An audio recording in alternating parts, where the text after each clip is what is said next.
This is the end, beautiful friend. This is the end, my only friend. The end of our elaborate plans. The end of everything that stands. The end, no safety or surprise. The end, I'll never look into your eye again.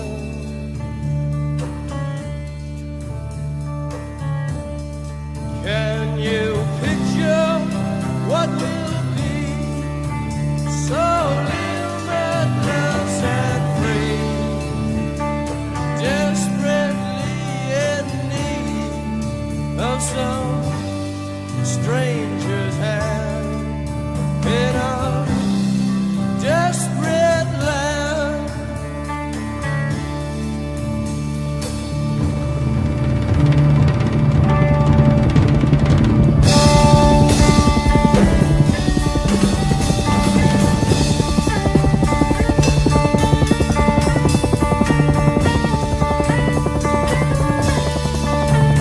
American people are living in a matrix. They don't understand the truth of how things are working in this country, you know? And let me give you an example of what I'm talking about, right? So I had a friend, Nick Rockefeller. He's the one who told me 11 months before 9/11 ever happened that there was going to be an event. Never told me what the event was going to be, but there was going to be an event. And out of that event, we were going to invade Afghanistan to run pipelines from the Caspian Sea. We were going to invade Iraq, you know, to take over the oil fields, establish a base in the Middle East, and make it all part of the New World Order. And we'd go after Chavez in Venezuela. Iraq didn't have weapons of mass destruction, okay? So that was the next lie. Now they're talking about going into Iran. Now, how would you feel if you were Iran and you had this big, powerful country, America, go into your next door neighbor, take over their oil fields, right? Wouldn't you be worried that what they were going to do to you? Of course you're going to be worried. But the people of America don't think about it from Iran's point of view. They think about it from our point of view. So now we're going to send more troops into Iraq and keep building up because they want Iraq and the Middle East to become part of the New World Order. And the next lie was going into Iraq, you know, to get Saddam Hussein out with his weapons of mass destruction. That was the next lie. He told you it was going to be a hoax. Oh yeah. Oh yeah. There's no question. And I remember he was telling me how how you're going to see soldiers looking in caves for people in Afghanistan, Pakistan, and all these places. And there's going to be this war on terror, of which there's no real enemy. And the whole thing is a giant hoax. And it doesn't matter Republican and Democrat anymore, because they're both the same. This world, we're heading into a world of danger, possible nuclear wars, you know, because the banking industry is trying to take over the world, you know. And I used to say to him, what's the point of all this? You have all the money in the world you need. You have all the power you need. What's the point? You know, what's the end goal? And he said the end goal is to get everybody chipped, to control the whole society. You know, I believe God put me on this earth to be the best person I could be, and put everybody on this earth to be the best they can be, not to be a slave and a sheep to you and these people. And I don't understand why you want to control everything. What is the need for that, you know? It's just one thing leading to the other. And it's always a point of taking over more countries, more dominance, you know, making sure the American dollar, making sure the G8 stays in control of everything. And what they want to do is to control the American people, control the people of the world, put RFID chips in everybody, so everybody's a slave to these central banks. Then you create the war on terrorism, which is the next lie. Then you create the war in Iraq for weapons of mass destruction, which is the next lie. And it's one lie to the next lie to the next lie. Now it's going to be Iran. Let's admit it. Let's stop debating the two puppets they put out in front of us. The liberal puppet, the conservative puppet, and then every time we wake up to one of the puppets, they just replace it with another puppet. Let's look past the puppets to the puppet master above them that's controlling the puppets. That's all Aaron Russo and myself and Ron Paul and so many other people are saying. Let's get back to a culture of liberty versus tyranny, not this left-right diversion. You know, when folks are sick of Obama in 4 to 8 years, they're going to put a Republican in, and they'll put out different rhetoric, but carry out the same operation. They own both parties, but they get you in a rah-rah, Coke versus Pepsi, Redskins versus Cowboys, you know, fight. And you get in this little political fight as followers instead of looking past that to the actual global elite and what they're setting up. Look, we're dealing with complete evil. We're dealing with complete evil. And until the American people wake up and say, we don't want this evil in our country anymore, and we want to come back to a country of decency and goodness and integrity and honor, you know, we're going down that road. They have all the money they want. They can make all the money they want. They have a machine that can make all the money. It's not about money. It's about control. It's about their vision of how they want to see the world. What the hell's wrong with this elite? I mean, what are they running around doing evil? I mean, they just run around continually doing evil. So in reality, Roger, you were chosen by high-powered demon spirits to be a part of their human, special, privileged group. Thousands of spirit worshippers, you know, in different societies of spirit worshippers in this world. But he says, we are the elite. The time had arrived for us to start trusting the spirits and give the spirits a chance to work for us. What the hell's wrong with this elite? I mean, what are they running around doing evil? I mean, they just run around continually doing evil. The satanic cult movement dovetails and is tied into the Illuminati, that is tied into the U.S. intelligence community, that is tied into the illegal drug activity in this country, that is tied into the MK Ultra mind control program, which is a CIA program.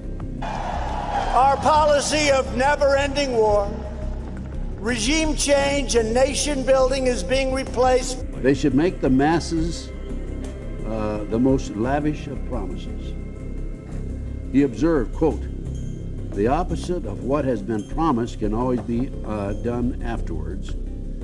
That is of no consequence, end quote. He reasoned that by using such words as freedom and liberty, the masses could be stirred up to such a pitch of patriotic fervor that they could be made to fight even against the laws of God and nature. He added, quote, and for this reason, after we obtain control of the very name of God, we will be erased from the lexicon of life. Satan and all his spirit counselors held a great general council with one purpose in mind.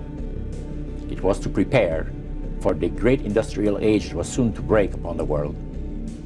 And Lucifer also foresaw another age that was to follow that, where tremendous scientific discoveries would be made by people, and we would enter a unique age that would change the way that everybody lives. It would also serve to usher in the end times and the close of the great controversy between the forces of good and evil. I was the only president in generations who didn't start a war. You're getting bombing of Iran, you're getting bombing of Yemen, you're getting bombing of Venezuela, a regime change war in Venezuela. They're still funding the Ukraine war. Instead of cutting the deficit, they're exploding the deficit. Instead of cutting the money being spent on the Pentagon, they're exploding the money on the war machine. Instead of making healthcare more affordable, they're cutting healthcare. Instead of making sure we have America first for jobs, they're importing HB1 visas to take your jobs. We're not going to have Russia or China occupy Greenland, and that's what they're going to do if we don't. So we're going to be doing something with Greenland, either the nice way or the more difficult way. Because if we don't do it, Russia or China will take over Greenland, and we're not going to have Russia or China as a neighbor.